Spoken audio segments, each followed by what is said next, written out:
Bonjour à tous, j'espère que vous allez bien. Bienvenue dans cette vidéo, ma TCH avec le docteur Jean-Jacques Charbonnier. Si vous ne me connaissez pas, je suis Tiffany, psychologue clinicienne, thérapeute psychocorporelle et conseillère en fleurs de bac. Et je vous partage mes expériences et mes connaissances dans les domaines de la psychologie, de la physique quantique et de la spiritualité.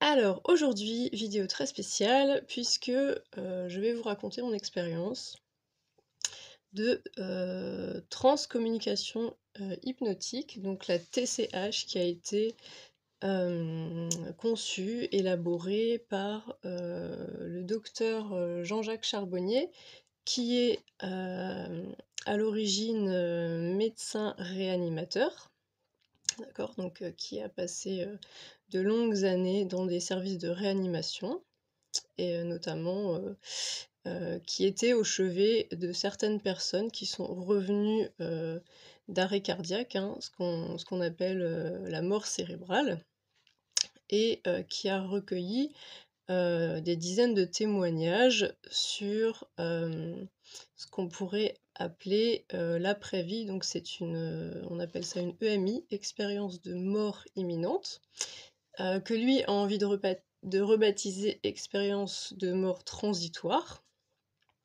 puisque ces personnes vont de l'autre côté, d'accord, de l'autre côté du voile, comme on dit, et reviennent pour témoigner. Donc il a écrit un livre en 2017, La conscience intuitive extra-neuronale, dans lequel il explique voilà, tout ce qu'il a pu comprendre au travers de son travail sur le terrain. Et ça m'a énormément parlé, puisque ça rejoint aussi la conception de Guillemot et ma propre conception par rapport à mes propres expériences, d'accord? Donc ma conclusion à moi, c'est que la conscience n'est pas le produit du cerveau, et qu'elle est bien plus vaste que notre seul cerveau. C'est-à-dire qu'elle n'est pas localisée dans le cerveau. On peut avoir des informations de l'extérieur et émettre des informations, c'est-à-dire que nous sommes télépathes en fait, et nous pouvons aussi avoir une vision sur ce qui va se passer et sur ce qui s'est passé. Donc ça, c'est ma conception suite à mes expériences, et vous allez voir que cette expérience ne vient que confirmer tout ce que je vous ai déjà dit auparavant dans mes vidéos. Donc sans plus attendre, je vais vous relater donc tout ce que j'ai vécu à partir du moment où l'hypnose commence. Vous allez voir qu'il y a des choses vraiment différentes en termes de vécu et comment dire, d'expérience de conscience. Donc bon, c'est assez intéressant. Alors oui, je voulais rajouter que donc dans le groupe où l'on était, là au mois de décembre, certaines personnes n'ont pas vécu des choses aussi riches que d'autres. Donc ça s'explique par tout simplement les peurs et le manque d'expérience. C'est-à-dire que quand on ne sait pas ce qui va se passer, on vous dit voilà, sors de ton corps, et vous ne savez pas ce que ça signifie réellement et que le mental va bloquer. En fait, le mental va vous empêche en fait ce qu'on appelle justement la CIE, la conscience intuitive extraneuronale, de prendre le dessus et de vivre l'expérience à fond. Donc ça se travaille, hein, les peurs, c'est comme toutes les peurs, ça se travaille. Tout ce que je peux vous dire, moi, de par mon expérience, c'est que vous ne risquez pas grand-chose dans le cadre d'une hypnose à faire ce qu'on appelle, enfin ce que moi j'assimile à de la projection astrale, un sortir de son corps, c'est projeter sa conscience, tout simplement. Évidemment que vous êtes relié encore à votre corps, vous ressentez encore toutes les sensations, mais c'est comme s'il y avait une sorte de dissociation, vous êtes à la fois dans votre corps et à la fois plus haut ailleurs, d'accord? C'est tout ce que ça veut dire en fait, il n'y a pas à avoir peur de ça. C'est ce qui se passe aussi quand on prend des psychotropes, hein, ça peut arriver. Alors ça, je déconseille puisque, dans le cas de prise de substance, vous ne maîtrisez pas, en fait, ce qui se passe, d'accord? À moins d'être bien encadré, avec, des gens expérimentés, ne faites jamais ça tout seul puisque vous ne savez pas combien de temps la substance va faire effet, vous ne savez pas quels effets exactement ça va avoir sur votre psyché et vous ne saurez pas revenir tout seul, d'accord? Donc ne le faites pas. Il vaut mieux, voilà, faire des expériences, avec, par exemple, le docteur Charbonnier qui maîtrise sa technique et qui est une technique, safe, plutôt que d'aller faire des expériences, seul dans son coin. Donc c'est parti. Donc les premières choses que moi j'ai vécues et ressenties, alors j'ai ressenti comme si on me massait les jambes, donc là, docteur Charbonnier parlait des chakras, il commençait par le chakra qui est le chakra sacré, je crois. Et j'ai senti comme si quelqu'un me massait les jambes et j'ai vu une femme qui me fait penser donc là, à ce moment-là, à Isis. Alors vous voyez, enfin, il y a des liens avec l'Égypte, donc moi je suis passionnée d'Égypte depuis mon adolescence et il se trouve que le docteur Charbonnier était aussi en Égypte, donc peut-être que voilà. Il y a des liens avec ça et donc cette femme me masse les jambes et arrivée un peu plus haut, elle commence à me masser le dos. Donc là, je sens vraiment, hein, comme si on m'appuyait dans le dos, qu'on me massait le dos, et puis ça devient de plus en plus vigoureux. Si bien qu'à un moment, donc je me retrouve derrière moi, et je la vois comme si elle cassait des briques à l'intérieur de mon dos, et qu'elle refaçonnait tout, enfin, c'est assez étrange. Et là, mon mental, il se dit: «Ouh là, qu'est-ce qui se passe?» Donc je lui dis: «Ben, c'est bizarre là, de voir mon dos comme ça». Voilà, ça m'a un petit peu perturbée. Et elle me répond: «Comme ça, tu seras solide». Bon, d'accord.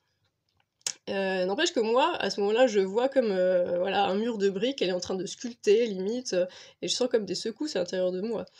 Et je lui dis: «Bon, c'est quand même bizarre, mon dos là, il ressemble plus à un dos». Et donc là, elle me passe de l'argile sur mon dos et il retrouve, sa forme initiale et voilà, mon mental est rassuré. Et ensuite donc on passe, le docteur Charbonnier passe au chakra de la gorge et là, je vois un grand ciel bleu et alors je sais pas si je me dis ou si j'entends, «Ah oui, c'est vrai, je dois communiquer sur le ciel». Donc je me dis ça parce que en fait, je suis venue à cette TCH en me disant, «Je veux vivre ça pour pouvoir témoigner». Alors je ne savais pas trop de quoi, d'accord? Témoigner, alors de l'au-delà, de ce que c'est la conscience, et cetera, mais en tout cas, une de mes intentions, c'était de témoigner. Donc je pense qu'à ce moment-là, je me rappelle de cette intention-là et ça se manifeste comme ça.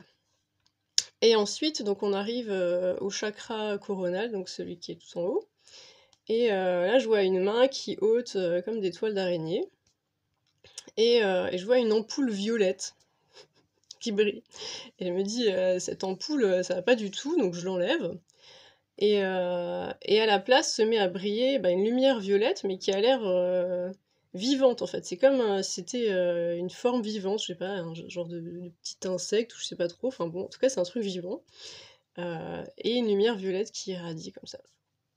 Et ensuite, bah, là, je suis déjà, si vous voulez, alors je sais plus à quel moment, il nous invite à sortir du corps, mais là, moi, je suis déjà partie et je sens, donc 2 mains qui se posent sur mes épaules et mon grand-père, donc qui est mort quand j'étais petite, qui me dit: «Je serai toujours derrière toi».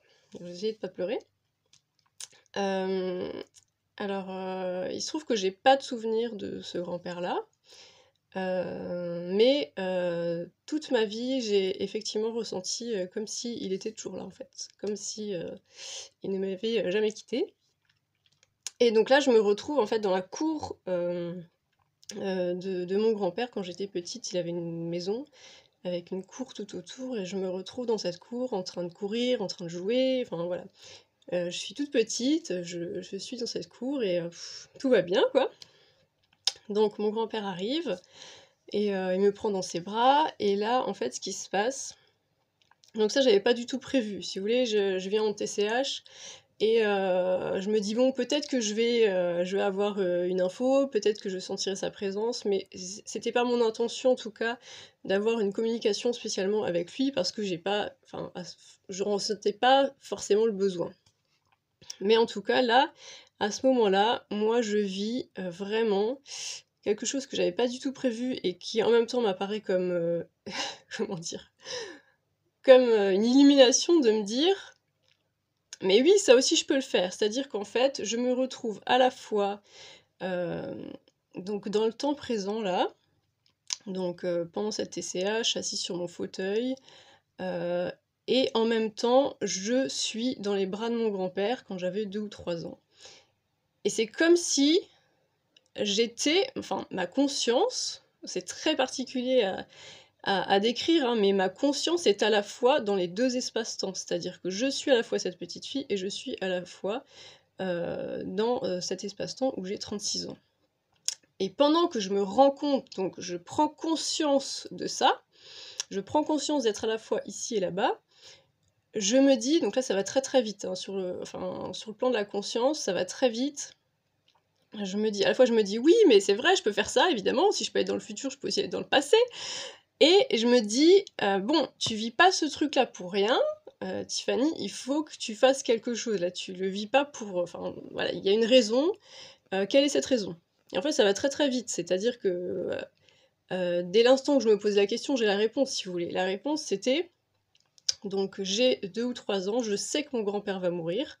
Lui ne le sait pas à ce moment-là et en même temps j'ai l'émotion qui monte et en même temps, je suis aussi cet enfant qui ne savait pas jusqu'à maintenant que mon grand-père allait mourir, mais qui vient d'avoir l'info puisque je viens de prendre conscience que je suis à la fois ici et là-bas, si vous voulez. C'est-à-dire que quand j'avais cet âge-là, à un moment donné, j'ai eu l'information que mon grand-père allait mourir parce que j'ai eu euh, cet élargissement, je sais pas comment est-ce qu'on peut appeler ça, cet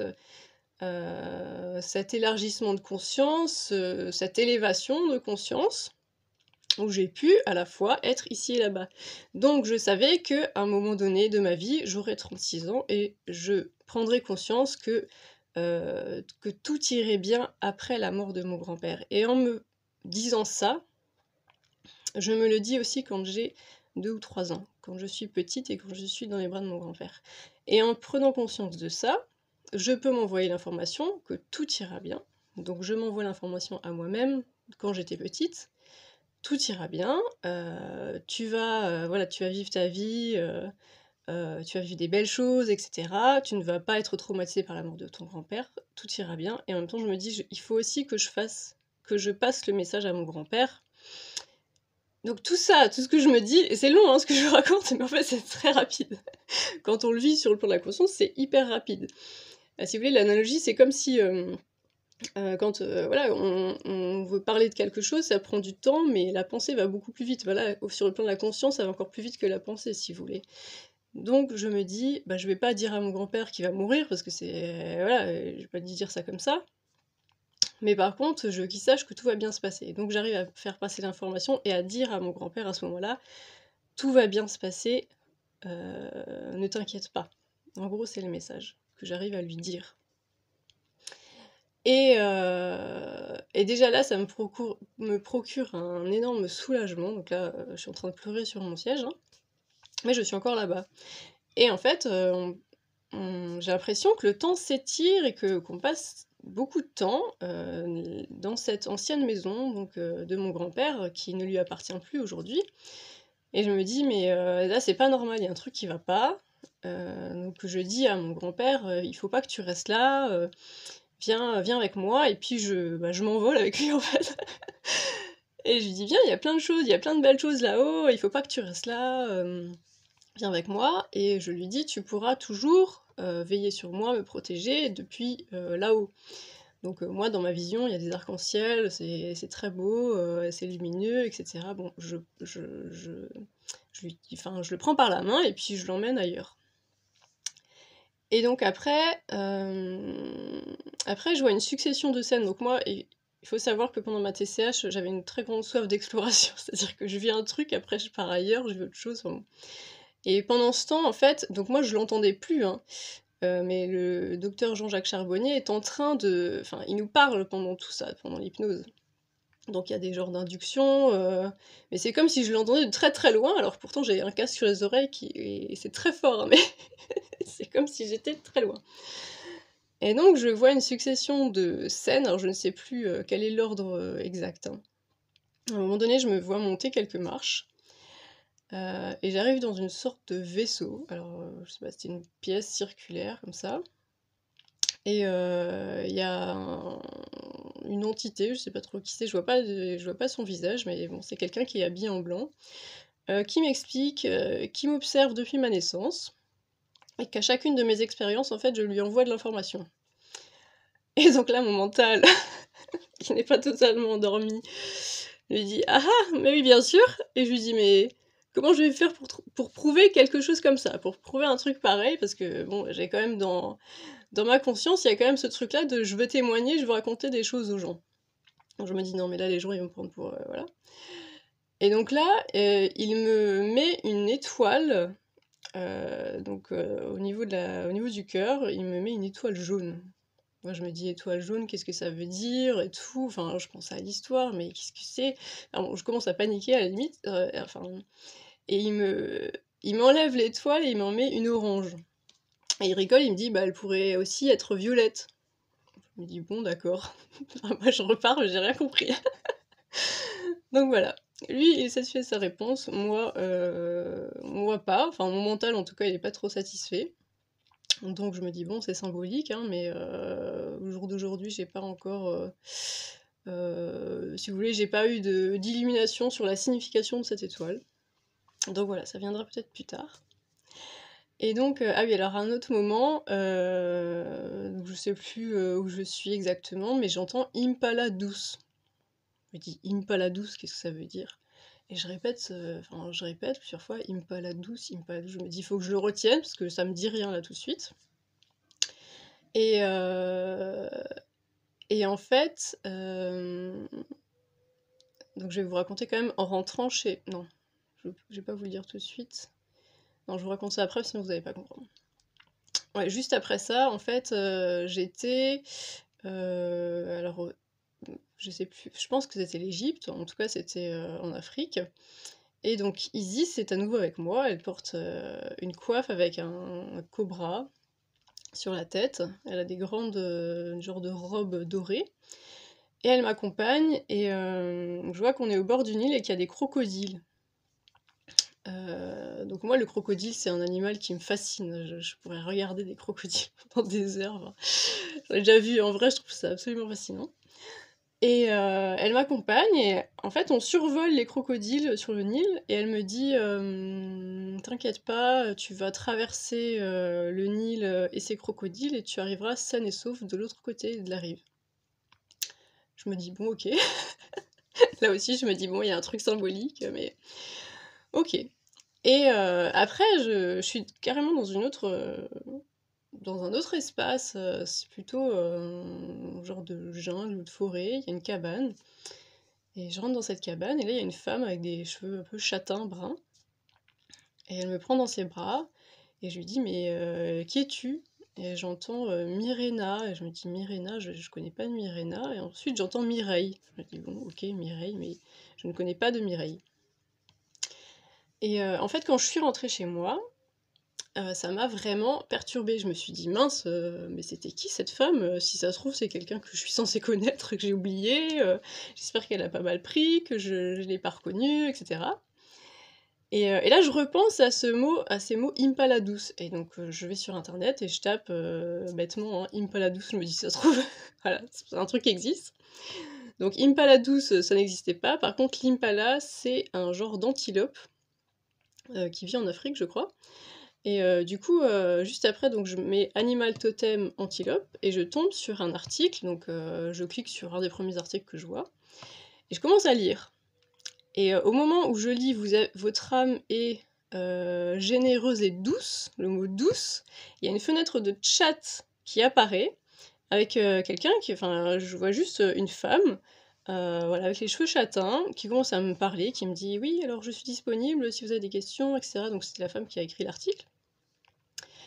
Et je me dis: «Mais elle m'embête celle-là!» J'étais en train de lire et donc au moment où je ferme la fenêtre de chat, je vois qu'en fait cette femme s'appelle Mireille. Voilà, donc ça m'a bien fait rire et en même temps ça m'a rassurée sur, bah, qui est Mireille? Bah, il y a de grandes chances que c'était elle en fait, donc je sais pas ce qu'elle a fait. Bon, apparemment c'est une médium, donc bon. Voilà, elle s'est retrouvée dans ma TCH le matin et l'après-midi je la vois, en cherchant, ce que signifie Impala douce, donc j'ai trouvé ça très drôle. Mais ça si vous voulez, je vous en ai déjà parlé, c'est des choses qui m'arrivent régulièrement. Donc à la limite ça c'est une anecdote, hein, si vous voulez, dans ma TCH. Donc voilà, mais par contre, pour le coup, l'animal totem Impala, ça m'a bien parlé. Donc c'était très intéressant quand même. Et voilà. Douloulouloulou. Donc je regarde mes notes, hein, parce qu'il y a plein de choses. Ah oui, alors, il faut savoir que je suis allée à cette TCH avec, donc ma première intention c'était de témoigner sur une expérience sur la conscience, hein, que j'aurais faite là très récemment et qui soit encore très frais. Et ma deuxième intention c'était de guérir totalement de l'endométriose, donc, qui est une maladie que j'ai depuis de très longues années. Alors moi, mon cas, si vous voulez, c'est... comment dire, mes symptômes se sont grandement atténués, si vous voulez, mais par contre, chaque mois, j'ai encore cette angoisse que ça revienne, et voilà, de temps en temps, j'ai encore des fortes douleurs, et je voulais être totalement débarrassée de ce truc-là. Et donc, je venais aussi avec cette intention. Et à un moment donné, je me rappelle de ça. Pendant ma TCA, je me dis « Ah mais oui, c'est vrai, je voulais guérir de l'endométriose et accessoirement connaître l'origine. » Bon. Et donc là, je me dis, bon, je commence à chercher dans des livres, je me vois chercher dans des livres et chercher la réponse. Et à un moment donné, je déplie un long papier, et la réponse est notée, avec des lettres lumineuses, comme ça, pailletées, mais je ne vois pas, ne vois pas j'arrive pas à déchiffrer le message. Je sais que c'est là, j'ai l'information que la réponse est là, mais je n'arrive pas, en fait, à accéder à cette info, d'accord? J'arrive pas à lire. C'est flou, je ne vois pas. Et l'instant d'après... ah oui, alors d'abord j'entends tout a un sens. Donc ok, et l'instant d'après je me vois sur une plage en train de me baigner. Donc je vais dans la mer, je me baigne, et j'entends immerge-toi, tu es déjà guéri. Donc je continue à me... Voilà, je m'immerge totalement, je profite voilà, d'être dans la mer, j'aime beaucoup voilà, me baigner dans la mer. Et en même temps, là, je me dis, est-ce qu'il y a un rapport avec le plasma marin? Parce que j'ai déjà entendu que là, ça existait, le plasma marin, plasma sanguin, bon là, je sais pas. Je prends cette information avec des pincettes parce que je sais pas d'où elle vient, d'accord? Si c'est de ma CIE, ma conscience intuitive, ou de ma conscience analytique qui essaye de faire des liens, là, on est dans la libre association, bon. Je ne sais pas, mais je garde ça dans un coin de ma tête. Et il se trouve qu'à la fin de la TCH, donc quand il y a le débriefing en groupe, il y a donc un homme qui témoigne et qui dit « J'ai entendu le mot endométriose ». C'est extraordinaire. Et il dit bah moi je sais pas du tout ce que c'est, enfin j'en ai vaguement entendu parler, mais je sais pas pourquoi j'ai entendu ce mot-là, sachant que c'est un homme, donc il était pas du tout concerné, ni un de ses proches. Et donc là je lève la main en disant bah moi je suis venue avec cette question sur l'endométriose en fait. Et il s'avère que on était au moins 6 ou 7 dans la salle, 6 ou 7 femmes à être venues en se disant voilà, j'aimerais trouver le remède et guérir de l'endométriose. Donc et personne ne le savait en fait. Donc c'est rigolo, donc cet homme-là, il a capté cette information. Donc du coup j'en ai profité pour dire à tout le monde ce que moi j'avais eu. Bon, c'est très maigre comme info, mais bon voilà. Donc après je me suis dit est-ce que ça a un lien avec de l'hydrothérapie peut-être. Je me suis renseignée sur le plasma marin. Donc le plasma marin en fait c'est de l'eau de mer qui est donc l'eau de Quinton ça s'appelle, qui a la même teneur je crois en micronutriments que le plasma sanguin. Donc est-ce que c'est une carence en minéraux? Donc j'avais déjà entendu et j'avais déjà testé. Donc tout ce qui est magnésium, hein, il y a beaucoup de magnésium marin justement dans le plasma marin. Le magnésium et le zinc par exemple atténuent les symptômes de l'endométriose, si ça peut aider quelqu'un. Tout ce qui est crampes, hein, souvent c'est une carence en magnésium. Donc voilà pour ça. À un moment donné, ah oui, j'ai eu comme un engourdissement au niveau de mon bras et j'ai vu, un de mes ch enfin mon chat qui est décédé il y a quelques années, qui s'est mis sous ma main, donc je commençais à le caresser et c'est comme si, il enfin j'ai une douleur à l'omoplate, donc là qui s'est aussi vachement atténuée. C'est comme si ma douleur, elle traversait mon bras et mon chat absorbait ma douleur et je lui dis: «Mais, je veux pas que tu prennes ma douleur en fait, je m'inquiétais, bah, de lui donner quelque chose de négatif en fait» et là, j'entends: «Mais, t'inquiète pas, elle le transforme» et j'entends: «C'est l'amour inconditionnel qui guérit». Je trouve ça très joli, enfin bon. Donc ça m'a rassurée, je me dis: «Bon OK, bon je te laisse faire» et à un moment donné, je sentais plus du tout mon bras en fait, ça allait beaucoup mieux. Donc voilà. Donc après j'ai aussi vu, à un moment donné, j'ai vu ma grand-mère, hein, qui est aussi décédée et je lui ai dit: «Ah bah tiens, maintenant que je t'ai sous la main, je vais en profiter pour te présenter mon fils».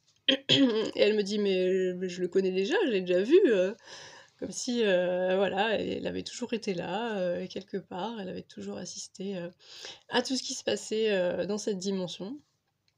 C'était assez rigolo et heu et voilà et après il y a d'autres choses un petit peu plus personnelles que je ne vais pas dévoiler puisque c'est ma vie, voilà, intime et voilà, j'espère que, ça vous aura, intéressé